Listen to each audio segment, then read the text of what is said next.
So one challenge that people with disabilities have is just basic discrimination from landlords and from, owners who don't want to rent or sell housing to people with disabilities.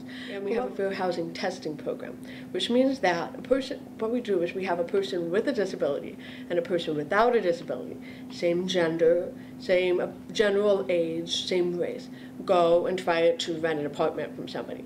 And if they experience a discrimination issue because of the disability, becomes very apparent in these testing situations. So with the work we're doing, both on a services level and a legal level, to try and get more people out of institutions, if entire swaths of the county are closed to our people, there are a decent number of accessible units in the city. The problem is that they're not affordable.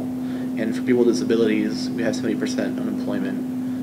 Most of us are on fixed income of one kind or another. They aren't going to be able to live in what are called opportunity communities, where there's better transportation, better schools, a higher standard of life, and they're going to continue to be put in the communities that don't have as much resources, which makes it hard for them to achieve what they want to do as a newly independent person. Oftentimes people see people with disabilities as people who need help, who need to overcome a challenge, who need to overcome their disability and need charity as a result of that, because they can't and we can't do things for ourselves. So we're trying to send the message that people with disabilities are just like everybody else. We may have to do things a little differently with accommodations, but in the end it comes down to we want the same things as everybody else, and we deserve to be treated